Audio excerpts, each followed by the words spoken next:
I think we're on time to start actually. Yeah, sure. And should we go to the bar and start there Yeah, sure. as like our official It's a good starting place, point? yeah.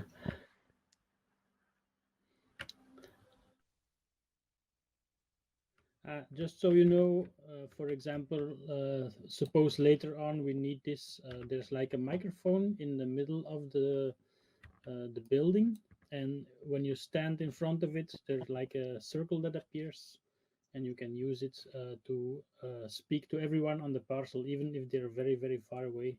They're like hearing you 100%. Yeah.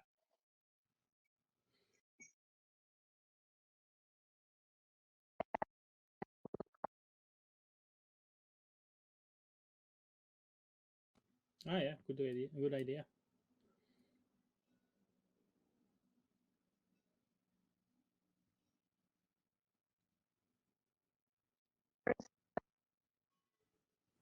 The festival in real life is about to start in just a couple of days. And here we are at the virtual version of it. And those two worlds are connected in several different ways. And one of them is the artwork that you are going to see here and is also going to be shown in the Rio Festival. But also some of the shows that are going to happen in the Rio Festival will be broadcast here. So you can come back and watch some really interesting music acts. And also at the festival, there's going to be VR gear that people can use to visit the virtual world here. So I think it's going to be quite interesting to be able to connect those two worlds.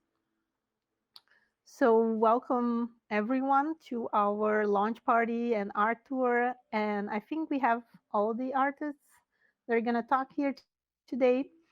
Maybe you can say a quick hello, and I'm going to tell you what is our kind of lineup for today.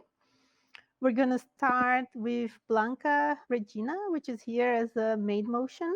So you can say hello, Blanca. Hi everyone. Hi, Blanca. Thanks a lot. Thanks. Hey.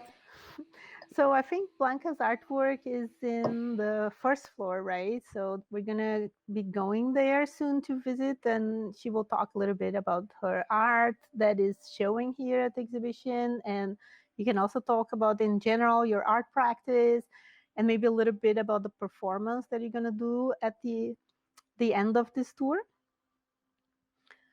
And after that, we're going to move a little bit further up. I think in the second floor mezzanine is Giselle, has some artworks there. Are you here with us, Giselle? I think Giselle maybe hasn't joined yet. I'm going to send a text note and see if she can join us soon. And on the lineup next is going to be Kino. Is Kino here already? His name in here is Laser Kid, I believe. Okay. Laser Kid, can you hear us? If you want to speak, you can click on the microphone icon that is on the right top right corner, and that should enable your microphone. You can also check your browser settings if it's allowing you to use your microphone. Sometimes you have to fix that. So take your time. Yeah, sure, absolutely. And in the meantime, maybe I can explain if somebody's here that don't know what Wildeverse is. It's basically a merge between Mintbase, Near, and Wildemer Festival, where we're bringing the virtual world and the physical worlds together.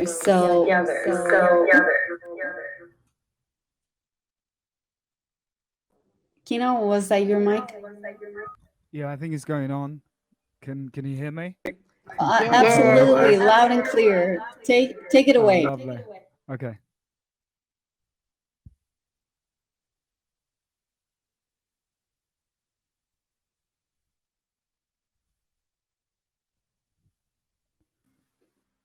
Maybe let's go to Kino's Parcel and then he can speak more. Okay. So Kino, I hope you sorted out your microphone. Sorry, I'm just and if gonna. not, you I'm just can gonna. give like a. Can you actually hear me? I need to set up.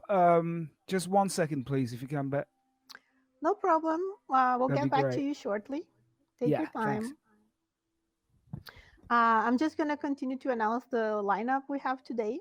And after we check out Kino's artwork, it's going to be Zeitwarp. You're here with us, right, Zeitwarp? I can see you. You can say a quick hello.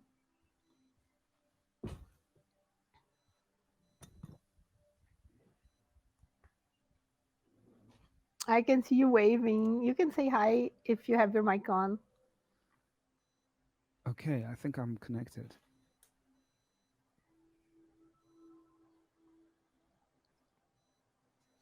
Hello? Hello. Am I reaching everybody? Yeah, I hear. Yes. Okay, great.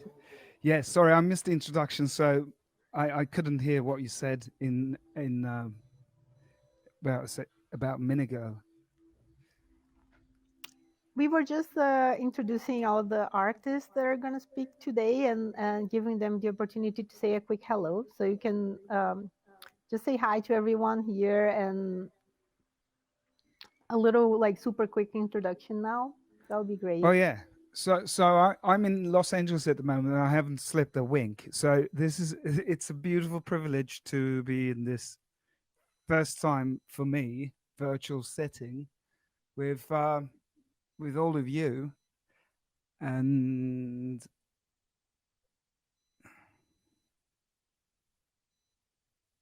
sorry, having some audio issues, I think.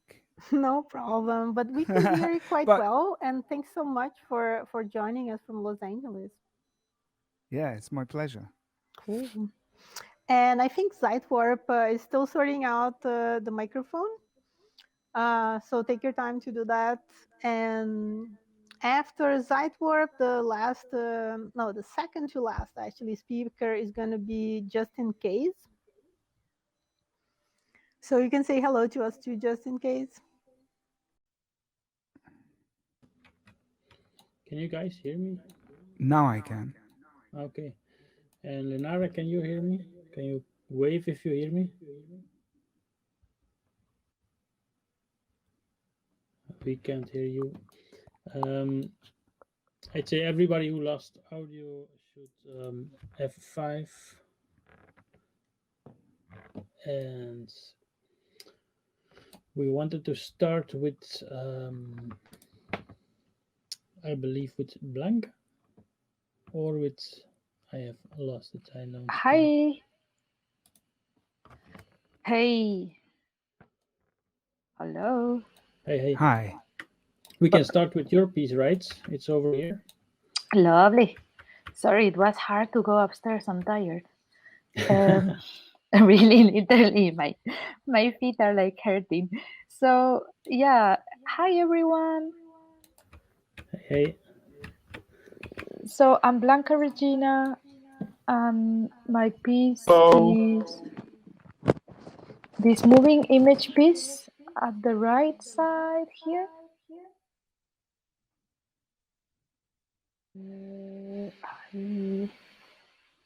Yeah, great. Super. So it's a moving image piece, and let's play it, I think. It doesn't have sound, and it's hey, lovely. Great, thanks. So yeah, open in browser the piece, and you can see it's a hand-drawn animation, frame by frame, and it's gonna be later used in the live performance. So it doesn't have sound, but you later see it interacting with sound. It's like 13 seconds. And then I remix it with a live video mixing real-time graphics. Thanks, Blanca. I had to reload myself. I wasn't listening to anybody, and I think you couldn't hear me as well. Thank you. So the key of the piece is that is video, and then I kind of compress it into GIF to load it as the NFT. I explore as well to have it as video, but it was very heavy. And as GIF, it doesn't have sound. I hope the next pieces I can include some sound into. Thanks. Thank you, Blanca.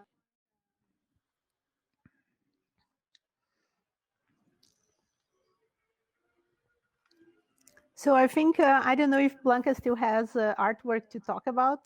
I think I missed the first one, and I don't know if we got it covered already. I think Sure. Maybe we Oh. can ask Blanca some questions, and that would be interesting. Like, what inspires you, and like what makes you want to do art. I think that's very interesting to hear. Thank you, Monica. So, did you all manage to click on the piece and see it in motion? I saw it. It was great. I love it. So awesome. So yeah, it's more like a automatic drawing, and it really connects with later what we are going to see in the live performance. That will be also kind of real time. Sexy it sounds. They come from somewhere, no? Hold on. Let me. Kino, you need to mute your mic. It's Sorry, on I the was muting right. someone. It's on I the don't know right who's, side. yeah, it's. I'm not I know who it is. Anyway, so yeah, it's inspiring anything. In this case, it's just real-time drawing, automatic drawing. But because it's one drawing per frame, I really like this piece because it just starts like opening up to landscapes, like as you are kind of traveling. And I want to continue this piece in later works, so kind of make it longer. This is only 15 seconds. Yeah, it was really nice to see how the story or how the narrative started to reveal from something that was very abstract, and little by little I was kind of carried away. So producing the work in itself is the inspiration, is the process. Thank you, Blanca. I think it's really interesting, this idea of having the artwork continues, kind of have its own story. It's not like ending here, but you're planning to continue the drawing. And I think that could also become a series of NFTs if you want. And they will, have like a collection in itself. I don't know if it's never going to end, or if at some point you will decide that that's it. But I guess you'll figure that out in the future. Yes, thank you, Lenara, and everyone here. Basically, it's really interesting that you invite us to do something, and because you have a curator already telling you to do something, actually you do something. And from that something, many other things will happen.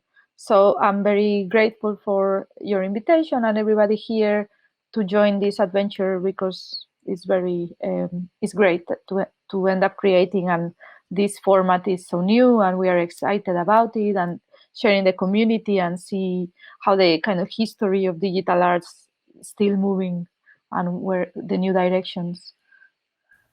Yeah, thank you so much. It's exciting to be actually part of making this history, right, of a very new medium that we are witnessing now, like being developed and born, like of blockchain art and NFTs. So shall we move to our next station to check the artworks from Giselle? I think there are two floors up, or one floor and one mezzanine. Walk there.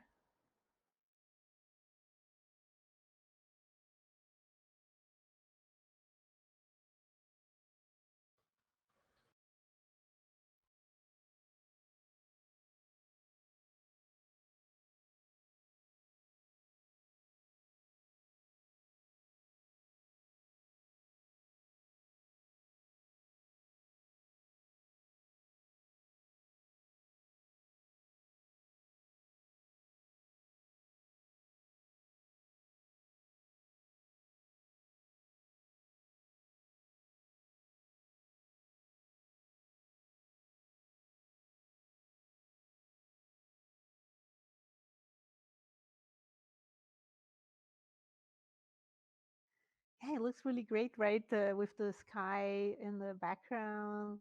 I like this placement a lot.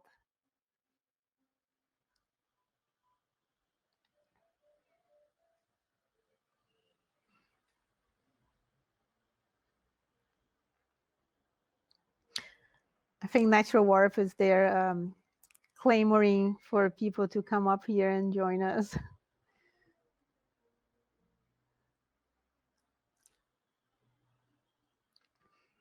It would be nice to have like a teleportation feature.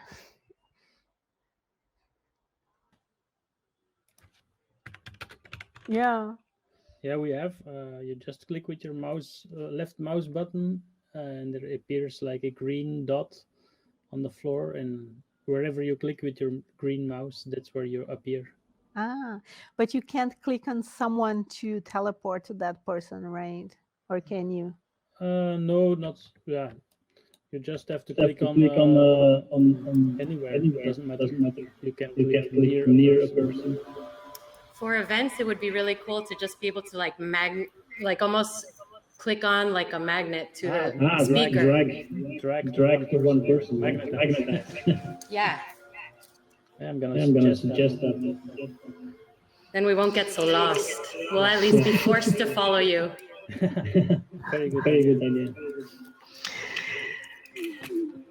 All right, I think we have everybody. Or at least most of everybody. Yeah, I see Kino just arrived. So Giselle, if you want to talk a little bit about this artwork and your art in general. Sure. So my name is GiselX. These are two of my artworks. Is there one more here, or are these the two for now? Are these the two that are? I think Natural Warp installed them. Okay. So he will know better. I think so. Well, these are fresh off the bat. New artworks. They are light. They are still photographs of light and water. These are super macro into the digital displays, kind of using a lot of refraction and reflection on these colors and trying to maximize moire and the usual things in photography that we don't like to see. I kind of want to bring light to them and, bring attention to them, because I think there's real beauty in the natural artifacts of digital creations. They look amazing. I have a question. Is the color present in the water, or is part of the artifact that you create with your whole technique? The water, right now I've been using just clear. So all of this is coming from the light diodes behind it. I see. So the color is in the lighting. Yeah. That's pretty amazing. And do you use several light sources? How do you play with this like light and effects from the lenses, etc.? Everything I do is kind of opposite of what they tell you is supposed to happen or not supposed to happen. This is water on top of a screen. So this is a digital screen with water on top and displays behind it. So, it could be an infinite amount of variations or colors.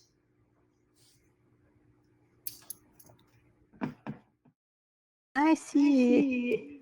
And how big are these crystals?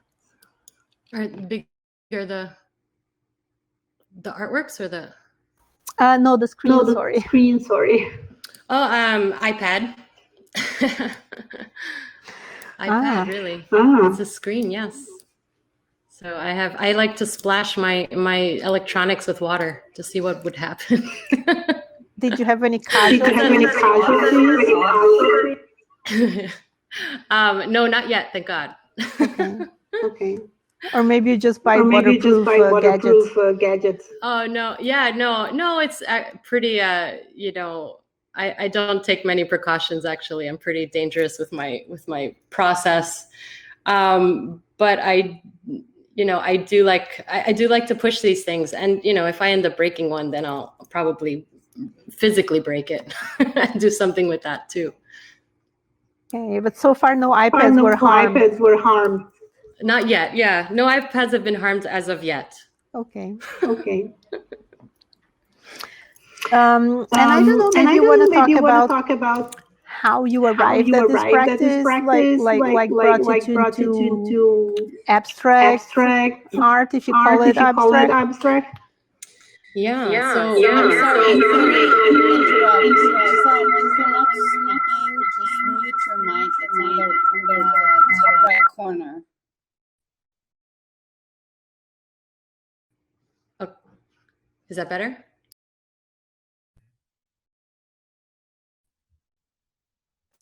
And also, if you have headphones, that help a lot too. Do you hear me okay now? Do you hear me all right? I can hear you. Oh, okay. So it's all right now? Okay. Everybody's dancing. This is so funny. I'm so distracted by everybody like here. Okay, so here I will try to focus. So yeah, I have been going more and more abstract as my practice goes on. It has been, before blockchain, it was mostly commercial works, and you know, to the extreme type of commercial works where I was, you know, also putting handbags on fire and, you know, exploding things, and I've exploded cars. You know, I've like, I loved anything with the elements. So I've just been pursuing my passions, and a lot of them usually deal with all the elements. So right now, this is where I'm headed, is light and water, for this collection. And everything is just, you know, without clients around, I will just keep going abstract, because it's like I'm looking for something. I feel like everything I'm looking for are gifts. It's almost like natural gifts that I'm finding of the world, of physical elements.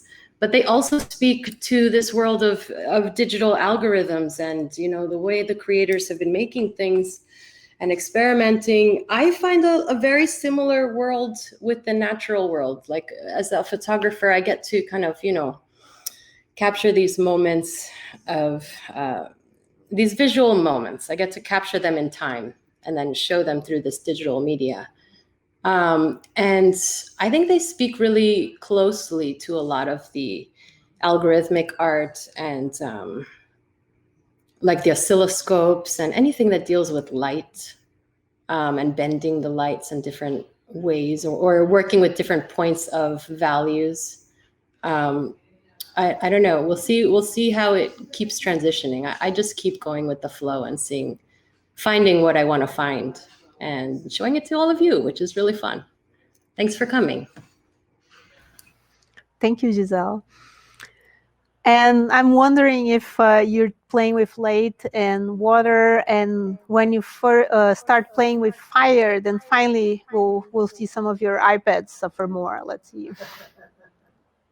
I'm really excited to go on fire. I know I have a lot of things waiting in my mental queue of what I want to work on, and I have a lot of really fun fire stuff coming too.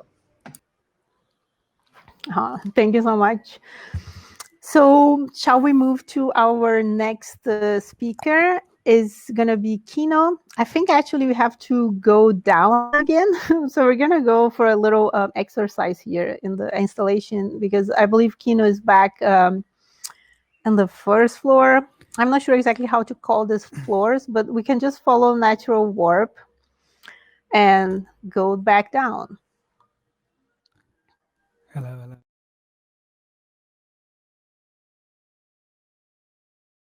And clear.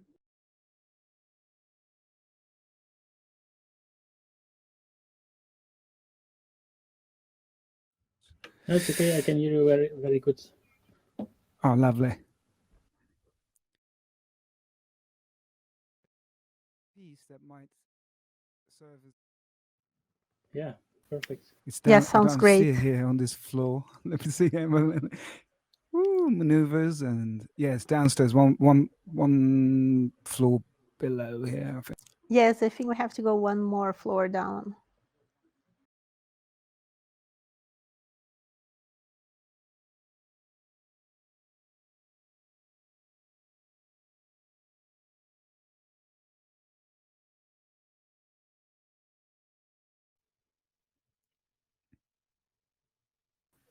And I like how your introduction piece is called Prologue.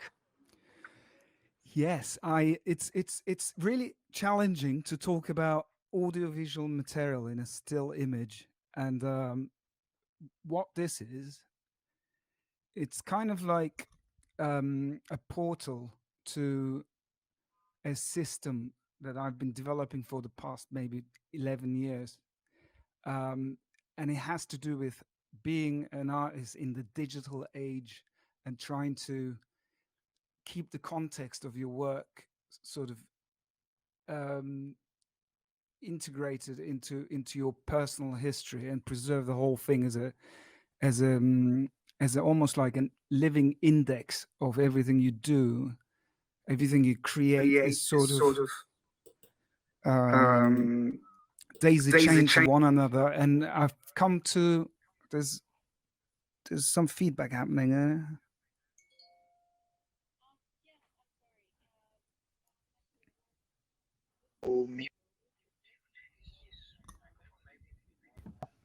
You just click the item with your left mouse button, and a pop-up appears, and it's animated.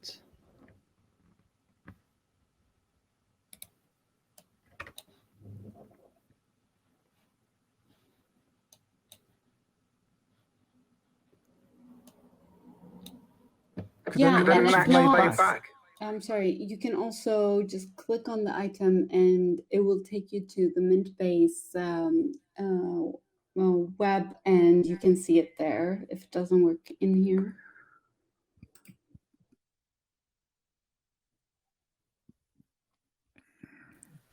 I tell you what, it's actually an audio piece. It's a prologue from this TV show that I've basically created in order to bypass the digital, watering down of your audiovisual material. If you're, in my case, I'm a musician, so This when journey I first arrived began in New York when I in left New York. 2001 from London I graduated from film school and moved to New York to get on with it.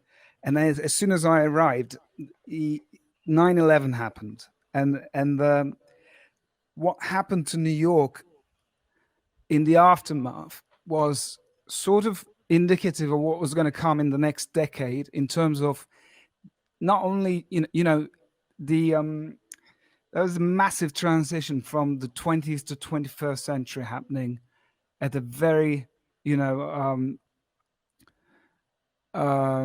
culturally significant moment in which the analog to digital transition sort of took certain casualties out of the out of the culture, and musicians. The music industry was the first one to cave in from the the .com boom, Napster and all that happened, and gradually what I could piece together for my personal journey that was going to unravel in the next 2 decades with Napster to the arrival of MySpace, and then from MySpace arrival of your feed on Facebook and Instagram to sort of be the portal to an independent artist in an age where corporations pretty much and their platforms are set up not to really benefit the art or the culture, because it's very the technology's very nature under the hegemony of these big bucks, big companies, completely undermines the expression and then the unique tapestry of the arts. So in reaction to that, I've basically developed this TV show, which came out of my natural inclination towards recording everything I do. So what then produced is it kind of is a reaction of centralizing. We're talking about decentralization as a reaction to those billion-dollar industries, and it's great. So in case of the artist, I find that the centralization of your data about your work and your representation out there is actually the move forward. Could anyone hear me? Yeah, perfect. Yeah. Oh, great. Absolutely. So I don't know what you can see or hear here, but it's basically a little prologue that opens the new season of this TV show, and it has a lot to do with my personal journey from New York to LA, from the underground to the middle of Hollywood. Now, actually, I've got a studio set up that is processing 2 decades of my work, and so how the NFTs relate to this is that I'm constantly in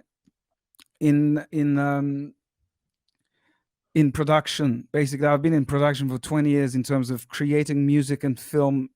That's my expression is in both disciplines. So these films and music, I never actually really released anything up till now because I refuse to piss in my lingo. I'd say piss away the music into the stream, and so I decided to come up with a platform, and I called it New Vague City after what I identified happened to New York in the new millennium. It turned into a new and a vague city, very much so, completely cut off from its street culture at the expense of these gigantic .com money pouring in and changing the city quite dramatically. So New Vague City, the TV show, actually materializes in footage these 20 years gone by, and it contains underground artists from all sorts of generations, from 60s, 70s, 80s, and 90s, and 2000s that I had personal connection to. And that's basically what this show's about. Wow, that's really cool. And do you see it as like something?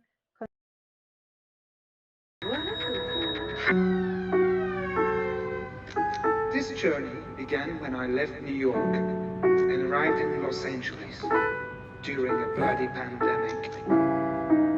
As soon as I arrived, I set up Record Data. Surely the most radical studio in the history of this place.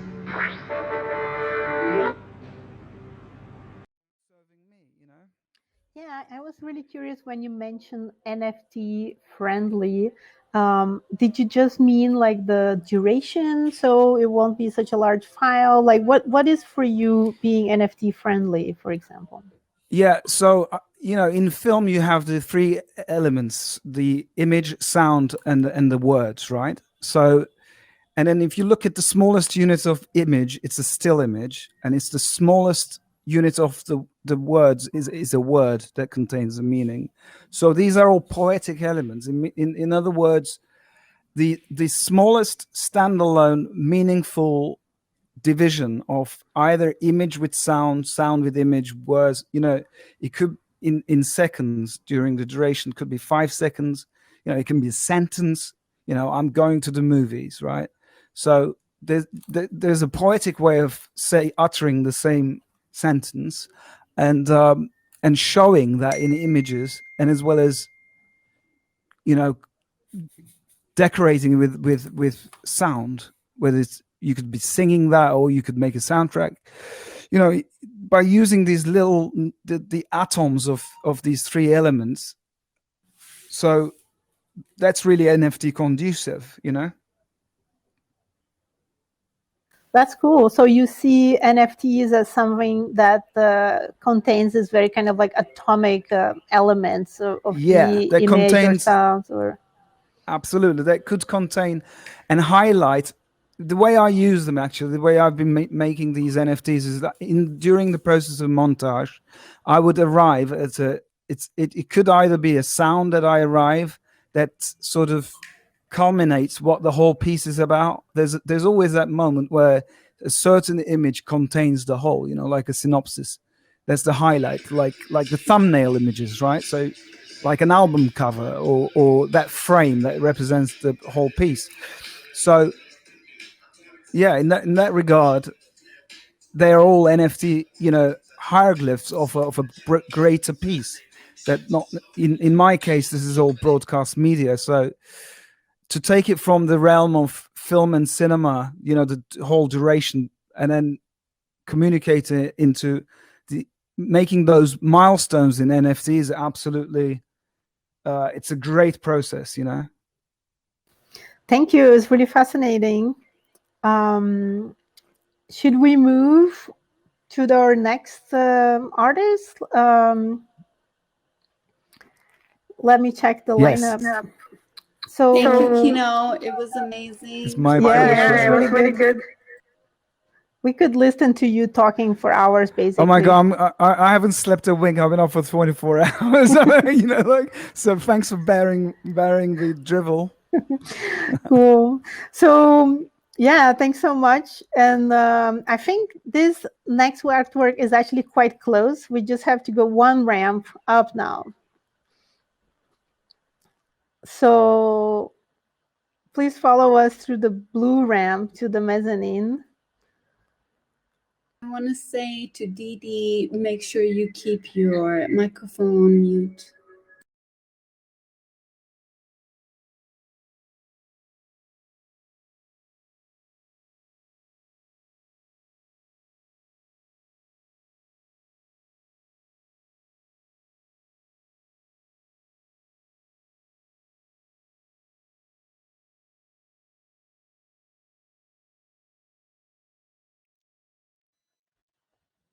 All right. I think some people are still coming up. Zeitwarp is already here with us, right, Zeitwarp? Yeah, can you hear me? Yes, we can hear very nicely and clear.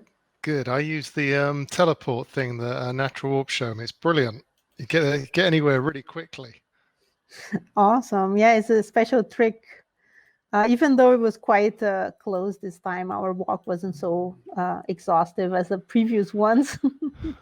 Okay. Do we want to start here? I've got 3 pieces in the whole place. But do you want to go through this one first? Because it's 3 paintings that are being displayed physically at the festival. Exactly. Yeah, I was super curious about this one because I heard that you minted it and also is going to be showing it physically. So I would love to hear more about that. Yeah, well, pretty much all my work is a combination of physical and digital. I mean, it's pretty obvious what's going on in this one, but some of my more elaborate videos, such as the ones on the couple of floors above, are they start with a painting and a physical object, and it goes through photography and then production, and then I add sort of sound to it. But this is actually pretty straightforward because I wanted to make something that was accessible to the people who've been airdropped near at the festival. So I minted 100 editions of this for a couple of near each, just because if people want to buy something, it makes it cheap and easy for them to buy. But there's 3 paintings in this that obviously it's a collage, and if you click on it, they kind of it's a dynamic collage. They just move around like tiles, and this was actually something that's not very typical for me. These paintings, they're I've been making these music graffiti paintings for a long time, and I make them all the time, and they've usually got a kind of far more artistic theme about them, in the sense that one of the things that I'm interested in, it reminded me a little bit of the talk we just had, is a sort of feedback loop creativity where you listen to some music and you create a kind of abstract background, inspired by the music, or semi-abstract. And then, the quaver, the music note, acts as a sort of street art symbol over the top of it. I don't really like painting on buildings anymore, and it just seemed to create these kind of architectural surfaces, which are semi-abstract. And also, if you see the paintings in real life at the festival, they're very pitted, and they're a relief map in 3Ds. I use a lot of sand and other effects to try and get a 3D effect on the paintings. So these paintings, however, are not, I wouldn't say they're particularly artistic, but they do. The reason for that is that they were made in 2020, and they're part of a series I call the Record Collection. And what happened was there was so much going on in the world in 2020. I mean, we had obviously the pandemic, which is well documented. We also had the US election, which completely, dominated my thinking for a while. I don't wish to get into politics, but it took over my mind for a while. Alongside, we had the concluding episodes of the Brexit debate and realities in the UK.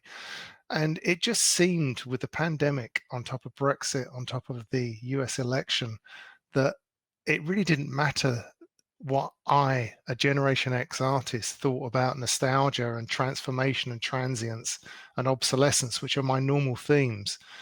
And, what did it matter what I thought? And I was sitting in the studio thinking, I really can't justify making these paintings at the moment and saying that these are important, because they didn't seem important. So all I did was sit in the studio during the lockdown, the great lockdown of 2020. And I painted my record collection as I listened to it each day, because I just needed something that was just, it just was more straightforward and felt less arrogant, in the sense that I was thinking that my artistic vision was important against the context of everything else that was going on in the world.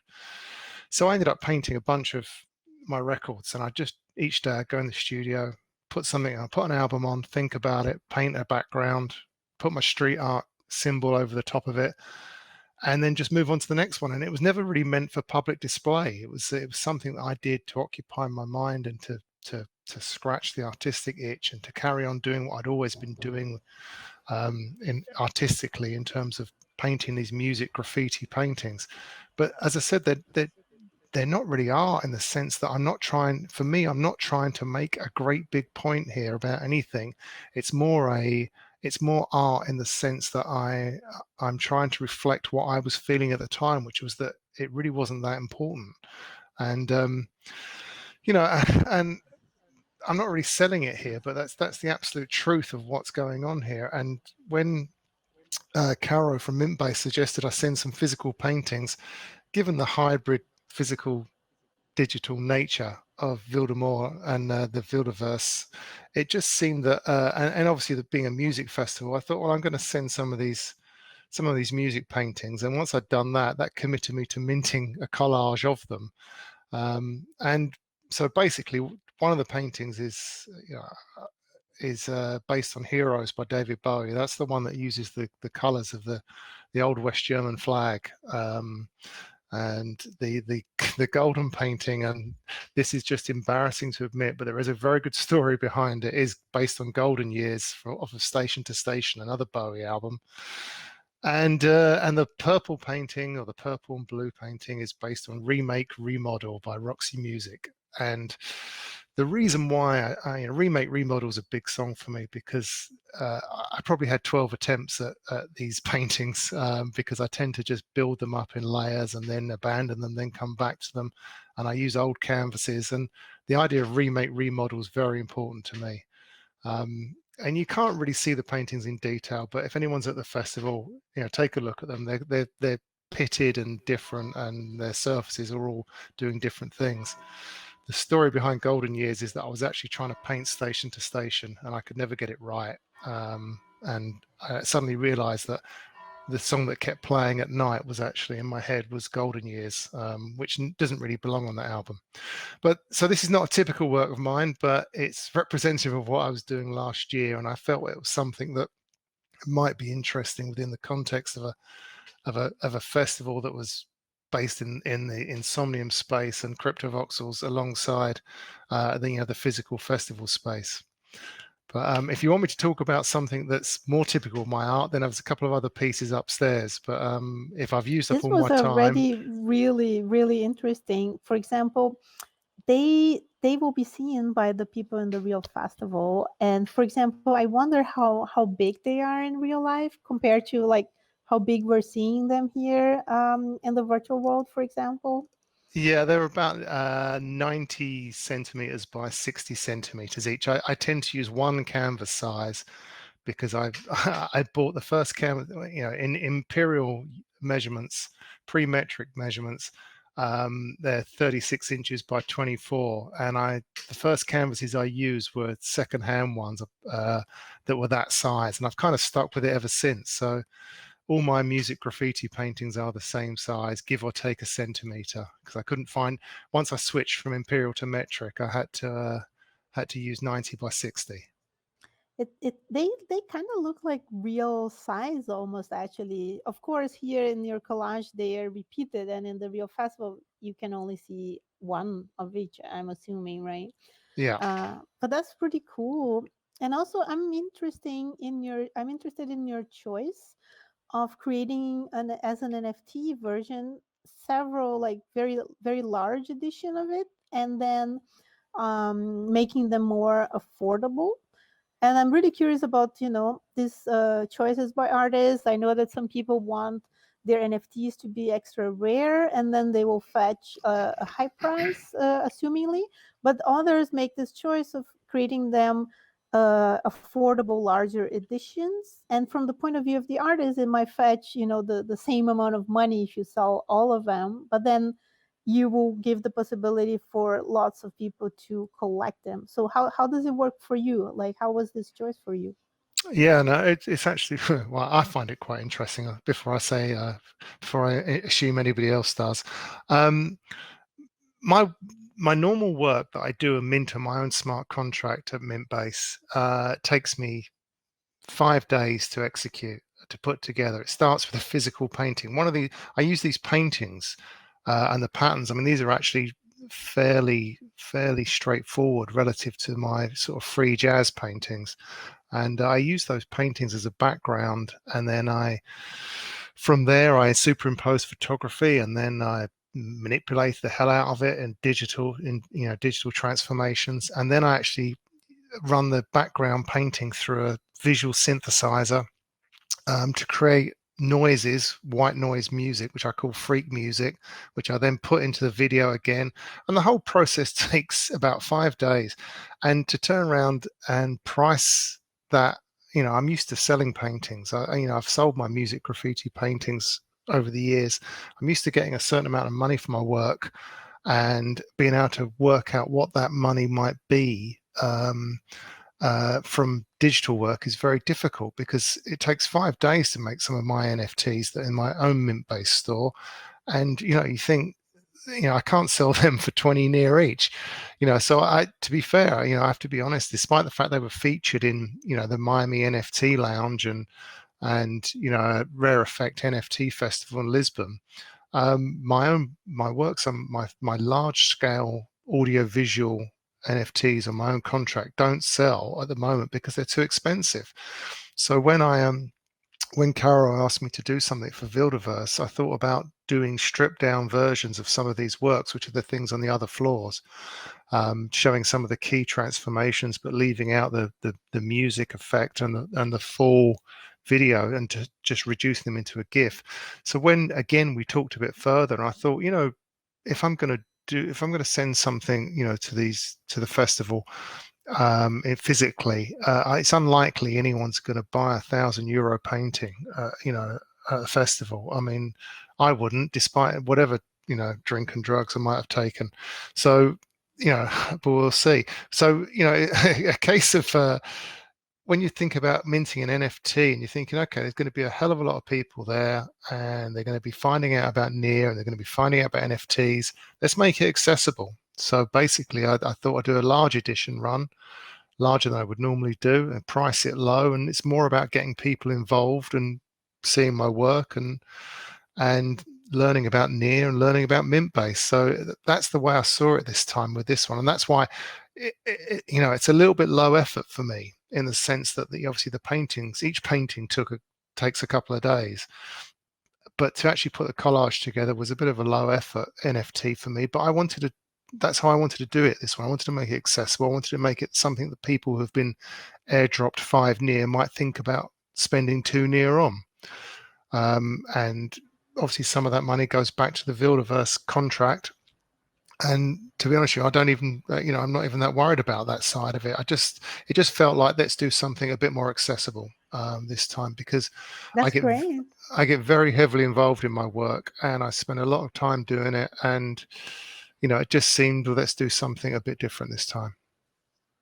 Well, let's see how this experiment will turn out. And I hope some people, at least, that attend the festival will agree with you and find that that's like a good use of their airdropped Nears. Yeah, I think they're going to get one for my collection. Lenara, I think they're going to spend it on beer. Right. Well, let's see. There's only so much beer that you can drink before you start appreciating more and more art and things like that. Yeah, nicely done. So I'm definitely planning to get one for my collection. I have to say that the reason also part of this question is that I'm very fond of these large editions, and not only because they're affordable, but also because I feel that it creates a connection between the collectors. Like, that's how I see it. So, other people that will also buy this NFT, and if I buy one, I feel connected to them. Like, it's kind of like being member of like something special. Yeah. At least that's how I see it. I don't know how the other collectors will see it, but I think it's something quite interesting to experiment with. So I'm looking forward to how it's going to pan out, your experiment. Okay. So let's see. I think that I don't know which floor. Do you know where is your other pieces that are installed here? Yeah. I'm trying to make like not so exhaustive walk around. Well, if you use but let us know. Button. Is it the next floor? I think he's already yeah, I'm using the jump button. It's okay. Brilliant. So you just if you right click and point up the ramp, you can just then left click and get there.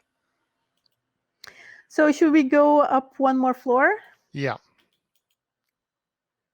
Let's see.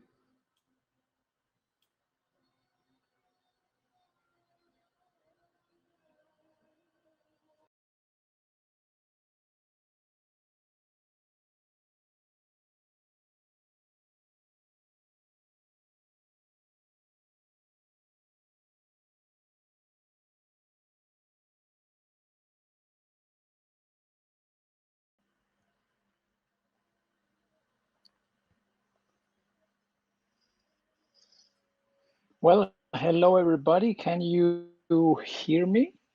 Yes, we can. Please go ahead. Okay, fantastic. I think I see some people in the distance, but I guess they will join us when they see that we're all here. So this one is actually Vanessa Muñoz. So as you know, what I do are basically portraits of artists. I take pictures and I use Photoshop then to edit them. And what I try to do is to capture more than just like the way they look physically, because I'm not really interested in, like, I don't know if they're tall or short or good looking or whatever. I try to use Photoshop to capture something that goes beyond the physical, to try to capture their philosophies, their ideas, their essence. So in this case, Vanessa Muñoz, she's a really peculiar abstract sculptress from Barcelona. She makes this work which is quite special because she represents through sculpture. She represents ideas and mathematical equations, sometimes even cosmic phenomena, like the event horizon. She has a sculpture that represents the event horizon. She has sculptures representing mathematical equations, also musical tempos like Adagio. Her work is actually really interesting. You can check it out on her Behance page. And she is really interesting in physics and mathematics. Actually, one of her favorite books is The Quantum Enigma, and she likes to read it before sleeping. Actually, you can see in the picture, if you notice on the right side, there's a book which is carefully placed there so you can see the title. It's in Spanish. It's called El Enigma Cuántico, which is a book about quantum physics. So she likes to read this book before sleeping. And one day, the story we developed through this picture, because what I like to do with my pictures is to develop little stories to talk about things. So in this one, the story we developed is one day, after taking off her favorite shoes and playing the musical saw for a while, because she also plays the musical saw, she was reading the Quantum Enigma, and then she fell asleep. And she had all these crazy concepts in her mind about quantum physics, about the fact that atoms actually act like waves instead of solids, and they can be in two or more places at the same time. Which, if you analyze what quantum physics are telling us right now, it's quite fascinating. The fact that atoms act like waves, and if you analyze an atom, actually 99% is actually energy. It's not really empty space, because empty space doesn't really exist. All space is full of energy. But an atom, actually 99 of it is just energy. The reason why we can't go through solids, if I push my right hand against my left hand, the reason they can't go through each other is because the atoms, the electrons on the surface, generate a negative electric field that repel each other. So the reason why we can't go through objects is not because they are solid, it's because the electrons on the surface generate these electromagnetical fields. So everything actually are electromagnetical fields. Our bodies, all the objects, a table, a chair, everything actually 99% is just energy. It's just concentrated, densified energy that creates this solidity. So she was thinking about all these crazy things about how quantum physics now are telling us all these crazy concepts, and she fell asleep. And she had this fantastic dream in which she could float around her apartment with 6 arms, working on her sculptures and painting them with amazing dexterity while drinking wine at the same time. And at one point she thought, this can't be true. This defies the laws of physics. I can't just be flying around my apartment with 6 arms. This is really, really weird. So she realized she was having a dream. Normally, when you realize you're dreaming, you immediately wake up. But the exotic plants she had by the window had been struck by a blow of wind, releasing a sedative pollen that allowed her to continue dreaming while knowing she was in a dream.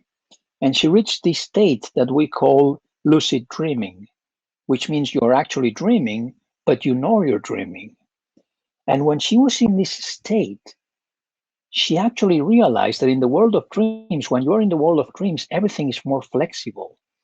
Because in the physical world, anything that starts as an idea in your brain, you have to transform it into something physical, whatever, a piece of art, or if you're writing a book, or whatever you're doing, or if you're making, I don't know, a piece of a sculpture, anything you're doing in the physical world is slowly, because you have to actually densify that thought and make it physical. But in the astral plane where she was, everything was really quick, because her ideas could be they automatically become real. If you want to have 6 arms in a dream, you can have 6 arms. If you want to fly, you can fly. If you want to go to another place, you can fly there. So in the world of dreams, as there's no physicality, everything is really flexible. Everything can happen automatically, because it's a world created by thought. It's a world which is created by your brain in real time. So it's like a mental realm.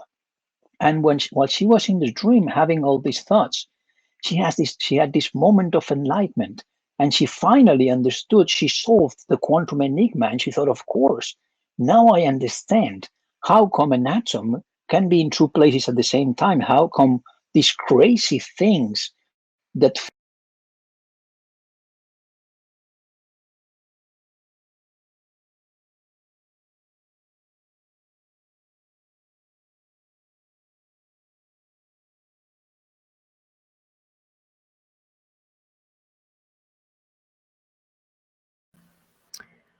Let's see if Justin can get his audio back. I think after being here, after a while, like audio starts behaving a bit erratic. I had to reload myself a few times already.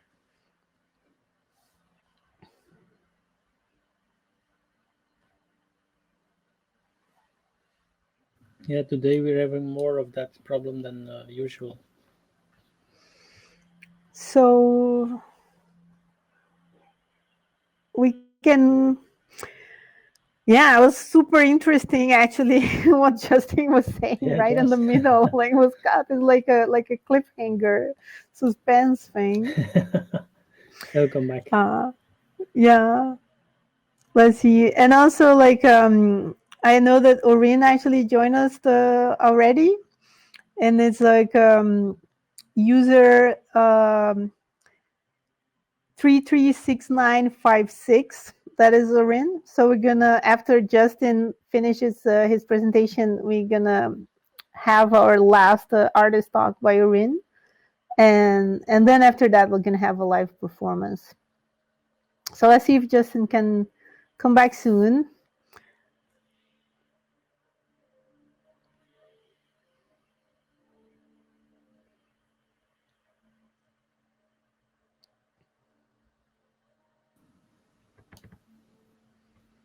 And if you have questions for Justin, like get those ready to ask as well.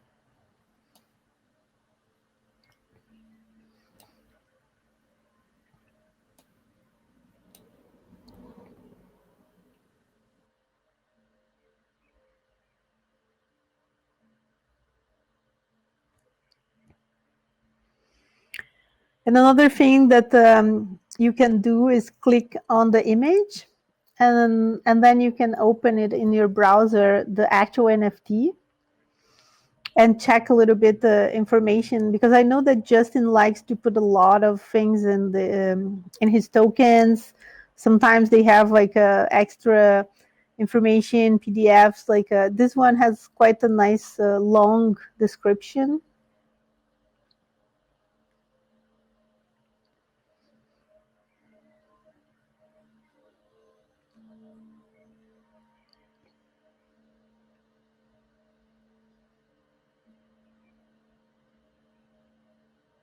So Justin is back. Let's see if we can hear. Say something, Justin.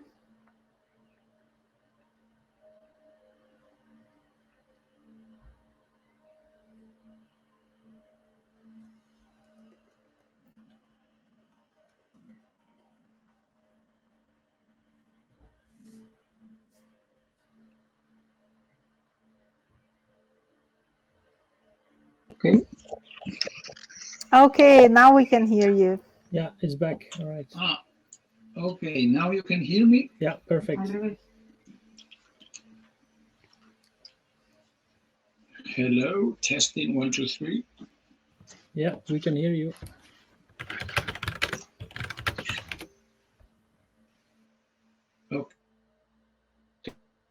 Okay, then I'm going to continue. Okay, so I don't even remember where I was. What's the last thing you heard? Dreams and quantum mechanics. Okay, so she was having this beautiful dream, okay, when she was floating around her apartment, and suddenly she realized she had this moment of enlightenment, and she found the answer to the quantum enigma, which is that an object or a body can be in two places at the same time because they are two dimensions of the same reality.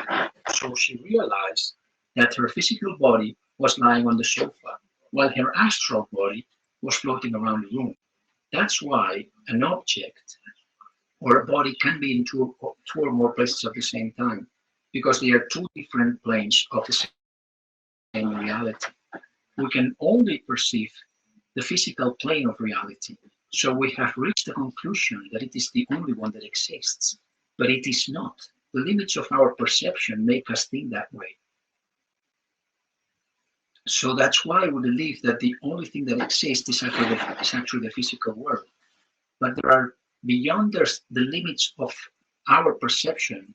There's a lot more. We just perceive reality as humans, but there are many things we don't see. We don't see atoms. We don't see the cells of our body.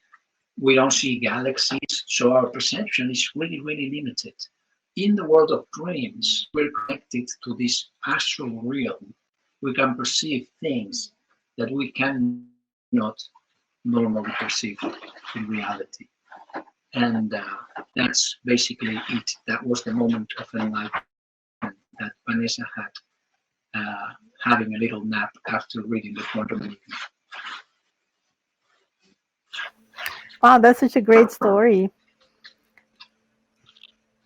And I was noticing that this is quite like an old, so to speak, piece, right? In the description, it mentions 2017. So this was done about 4 years ago. Yeah, correct? This was done 4 years ago. Yeah. Yeah, minting, because I started minting on Mintbase. I had never used any other platform before. So I'm minting all my old photos. Some of them are 4 years old or 5 years old. I started with this project like 15 years ago. So I have a lot of material that I can mint. Yeah, some of it is Wow. quite old. I think this is great that, we can have those, let's say, older pieces and put them into the blockchain now. So that will, connect their, hash their images in like this permaweb and, this technology that brings all this kind of provenance and authenticity to the artworks.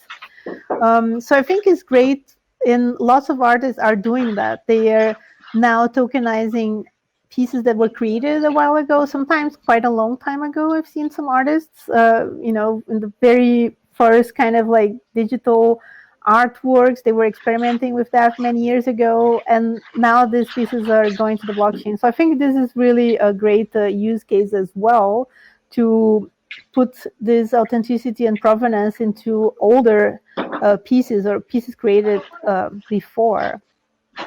So that's quite interesting that you're doing it. Yeah, the thing is, all my works are photo composition, so they are digital. So with NFTs now, I have the possibility of like making an original, because what I could do before was just print the photos. I would make prints, but now I can mint the original, and someone can own the high resolution file I use to make all the prints I use in the actual exhibitions. Yeah, it's really great that now you can have an original of a digital piece. We have seen other artists that they create physical pieces and then they make NFTs from them. And in that case, you can actually do some interesting things. Like, for example, if you buy the NFT, maybe you can also get a physical component to it. But I think that truly shines, like this blockchain provenance truly shines for purely digital artwork, because those were before kind of left behind, and it was really tricky to sell a digital artwork, and now it's completely possible because of NFTs. Yeah, it's great also for animators, for 3D artists, for anybody who was doing digital before. It was, okay, I do it, I put it on my website, anybody can download it. People didn't actually appreciate it as a piece of art. They saw it, okay, it's just a JPEG or a GIF. Now with the NFT possibility, there's like a whole new world. And another really cool thing is that when I mint the piece, I always open a near wallet for the artist, for the portrait artist, in this case for Vanessa Muñoz, and I give them 25% of the sale.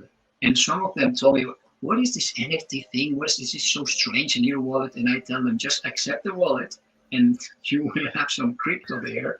And maybe now it sounds strange, but it's like having money in the digital world. So now I kind of can say thanks to all the artists that participate in the project by giving them 25% of the crypto that the collectors are paying. So for me, it's a great tool. Yeah, that's really amazing. And you're onboarding your collaborators as well. And I think this this is something that will take some time, I think, also to people to kind of get more familiar with this technology. Even now, this that we're talking about, owning a digital original, we hear lots of people commenting, oh, but what's the point if I can just save the JPEG right in my computer? And it's hard to explain that the ownership is actually in the token, in this blockchain part of the artwork, not in the JPEG. And that's how they're connected to each other that makes it possible. But I think it's growing, and we're going to see more and more people getting it. Many times I use the analogy, okay, imagine you have an original piece by Van Gogh, and another guy has a calendar or a postcard with that piece. Okay, the collector owns the original, that's the difference between the NFT and just the JPEG. It's like having an original painting by Van Gogh or a postcard or a calendar with a reproduction of that painting. The NFT is the original, the other one is just a reproduction. But yeah, for some people it's kind of hard to understand. They don't understand why someone would pay for something that, because it's intangible, it's something that is not, people are used to pay for something you can touch. We come back to this physicality thing. Okay, it's real. I need to have it at home. I need to be able to touch it and hang it on my wall. So this thing of buying something which is something you can't touch, in my opinion, is really interesting because it opens up what's the value of things. The value of things is not the fact that you can touch them, it's the value you give them. So if you buy this NFT about this astral projection girl, what you're getting is this idea, this concept, this experience, is what the piece of art generates in you, is the emotion you feel. The important thing of a piece of art is not actually the physical component, is not the canvas or the paint, is the emotion it transmits to you, is the feeling it makes you feel. That's the important thing. So a digital piece of art is as good as any other as long as it makes you feel that something. I have to agree 100% with you. Really well put. Thank you so much, Justin. That was a really cool presentation. And thanks for sharing the history behind this piece, and also like its new life as an NFT, and what is like bringing now to you and to the subject of your portrait as well. So we can hear now our last artist talk for the day. And Natural Warp, I think that Orrin's pieces are one floor down, right? We have to go there?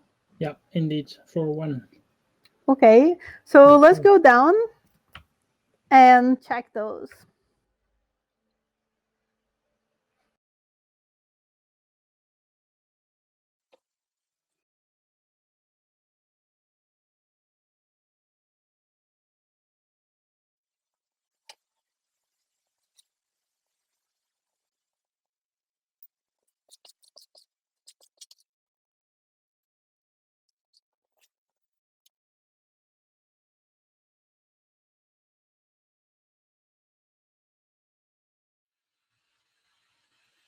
Hello, everybody.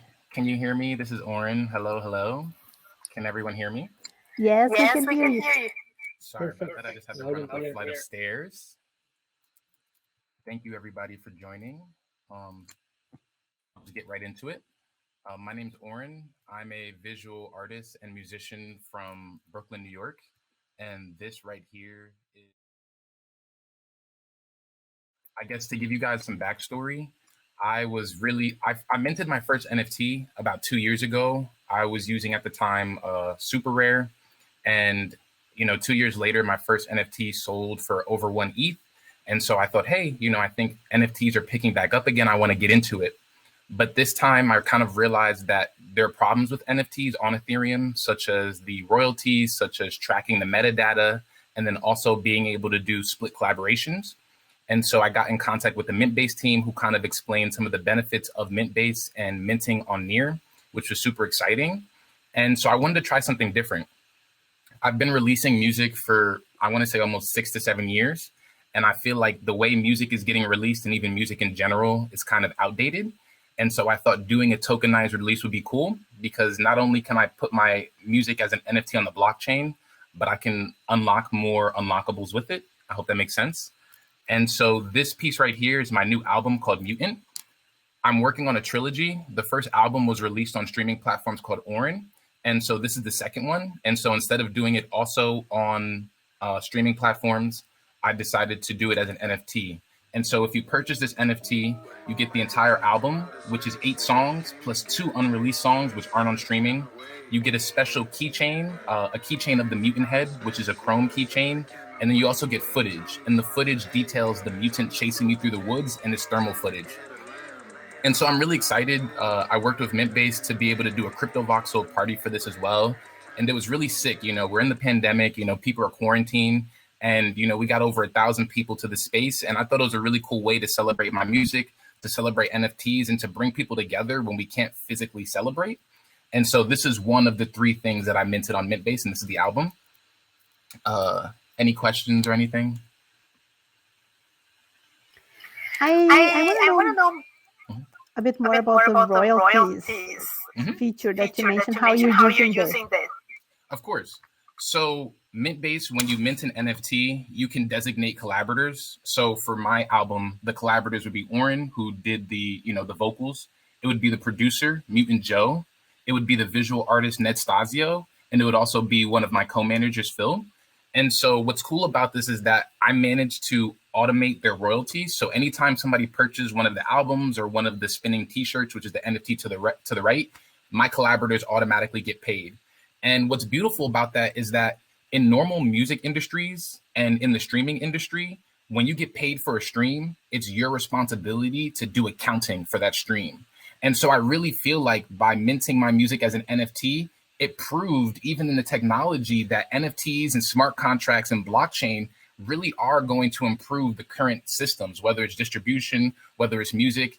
And so that was an immediate boon and benefit to the split royalties, which I thought was amazing. Yeah, I think it's a really great new innovation of this back there. Same. And so I'm really excited. You know, I don't want my NFT to kind of just be, hey, I'm buying Orrin's NFT. I like Orrin. I like his whole cyborg caricature. I kind of want these to be seasonal passes. I think that the real benefit of NFTs is going to be in utility, right? Like NFTs should be something of a season pass, and they grant you exclusive access and benefits if you're holding an NFT. And so I'm hoping that as I continue to do NFT releases, as I hopefully continue to work with Mintbase and Somnium space, I can continue to integrate benefits for these royalties, so that if somebody holds one of my NFTs, maybe you get my next album for free. Or maybe if you hold the Mutant NFT, you're going to get into one of my shows. Obviously, we need the integration for that at certain venues and around the world, but I'm definitely going to be pushing for that. I know that there are things like that on the Ethereum blockchain, and so I know Near is not far behind, and so I'm super excited. And I guess if you guys want to follow me right here, I can show you guys the merchandise album. And I guess to give you guys even more context, my name's Orrin, and publicly I go by Cyborg Orrin. And the reason I go by Cyborg Orrin is because I believe that all of us are turning into cyborgs, right? We have iPhones, and instead of needing to memorize things, we can just access our iPhone, and our iPhone acts as an external hard drive. So I often do caricatures on TikTok and on YouTube as a cyborg. And so if you look one more time to the left at the NFT over there with my album cover, this scene is depicting when aliens abducted real Orrin and turned him into a cyborg. And so this album is really a backstory. If Orrin is a cyborg sent from the future to save the planet from the incoming apocalypse, then this NFT, the Mutant NFT, is explaining how I was turned into a cyborg. And I'll give you guys kind of the anecdote. What I tell people is that I was driving in upstate New York, and I was driving in a red truck, and I was swooped up by aliens. And the alien, as you can see, is on the cover here. And this alien put me in a vat of liquid, and that was how I became a cyborg.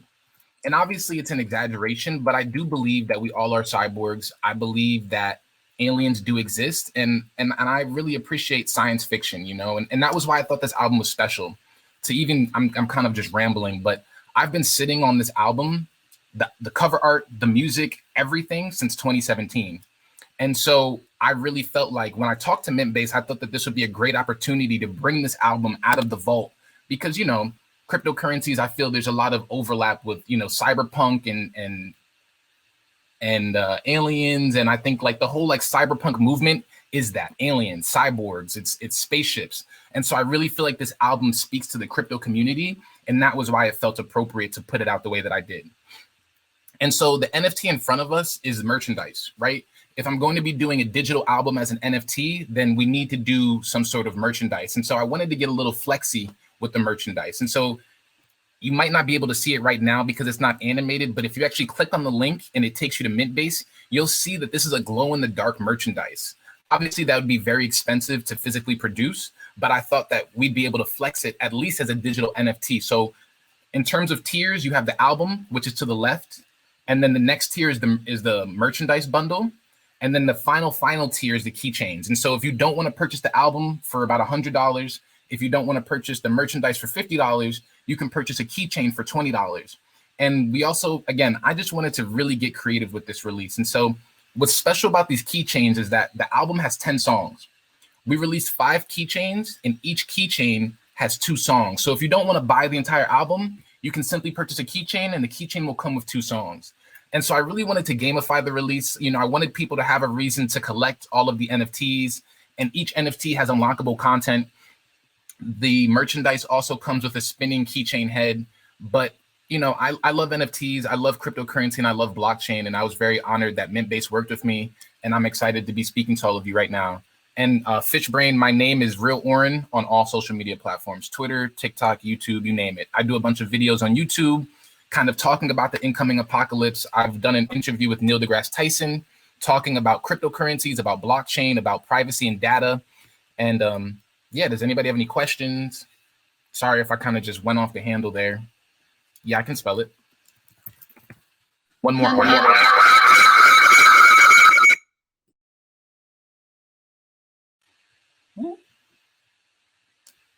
Ouchie.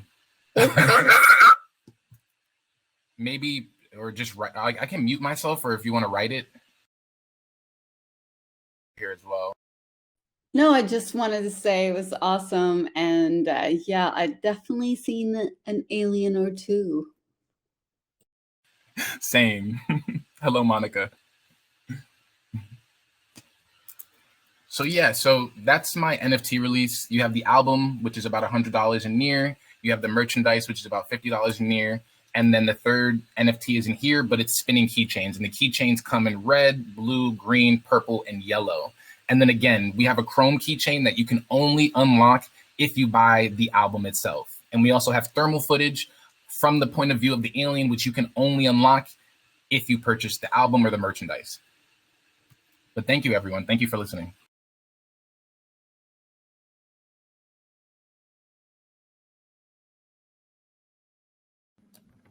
All right, thanks for sharing. I don't know if you guys can hear me because I didn't hear nothing. Can hear you. Okay, you can hear me. So I have uploaded the URL of the live performance in the Parcel. So if you want to see the live performance, we have to reload the Parcel because that will load the content in the screen of the venue. So we meet inside on the circular carpet in a couple minutes, and then we start with the live performance of Blanca. See you soon.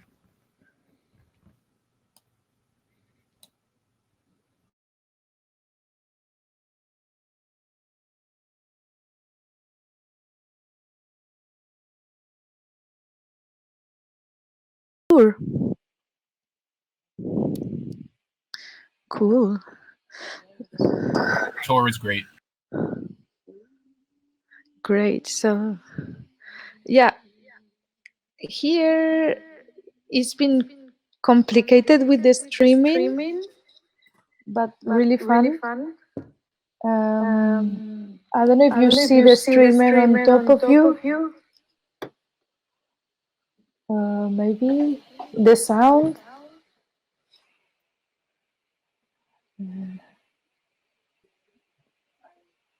Yay.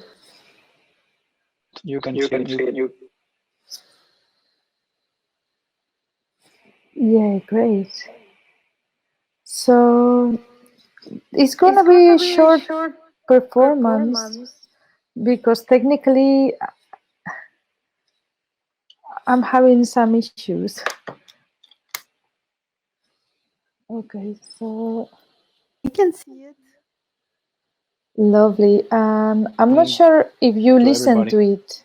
That's my concern, like the sound.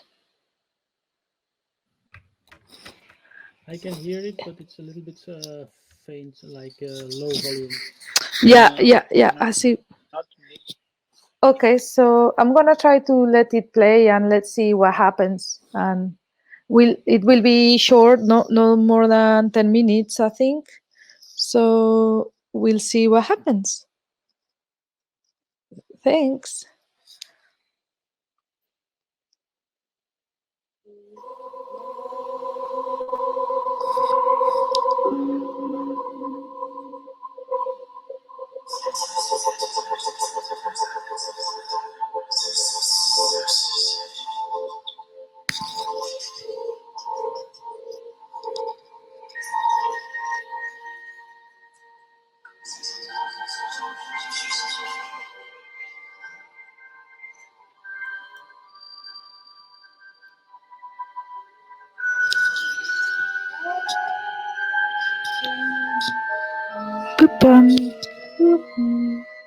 Down, down, and do, and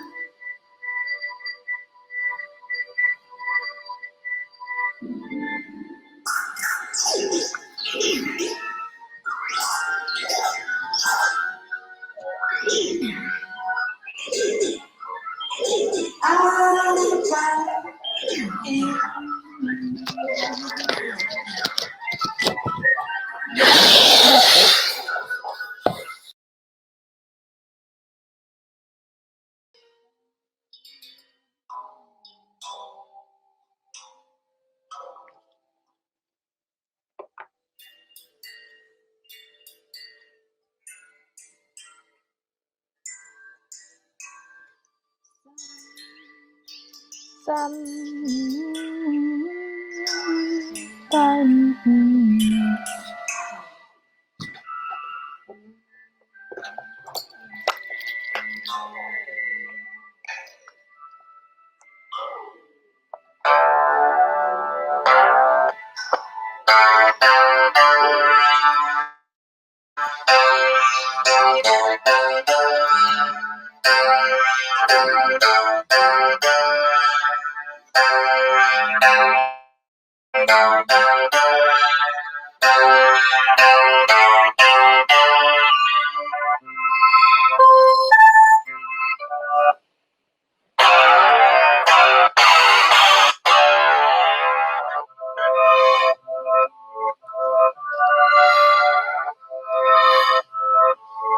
Some time to explore when nothing works anymore.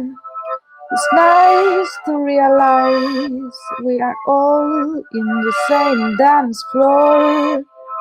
Thank you, Lenara. Thank you, Bubbles. Thank you, Justin. Thank you, Monica. It's nice to be with Zeitwarp on this ground floor. I'm laughing, nothing's working anymore.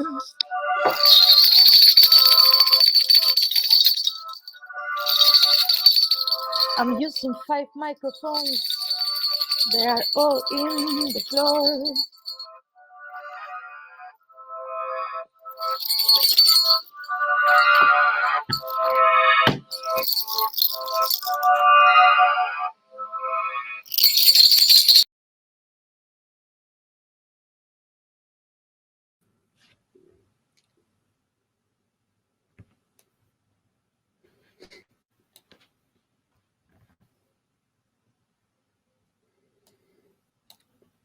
Well, I'd say thanks all for coming.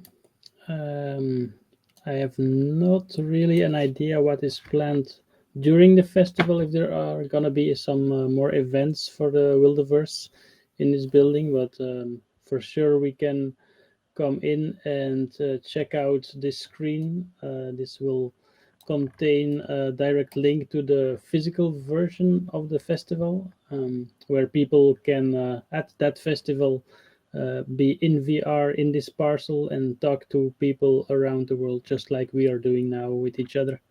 That's the basic setup of this NFT house, and maybe some talks or maybe some other events will happen, but I'm not sure about that. But thanks for coming, and see you on another way. Thanks, Natural Warp. I don't know if I have my audio back, but I also want to thank everybody so much for coming today. It was really, really nice to listen to the artists. And the last I heard from Karen Nate is that we are going to have some live streaming here and vice versa. So just keep checking. The Wildeverse Twitter is probably going to announce it, and the Mintbase Twitter, and possibly the Somnium Twitter too for the next live event that we're going to have here. Yeah. All right. Perfect. So yeah, thanks again. Have a super great evening, everyone. Yeah, and thank you for hosting this last minute setup. Yeah, it was like a little technical things here and there, but it was really fun overall. I had lots of fun. Same here. Me too. All right, so that was it. Thanks so much. See you next time. Ciao, ciao.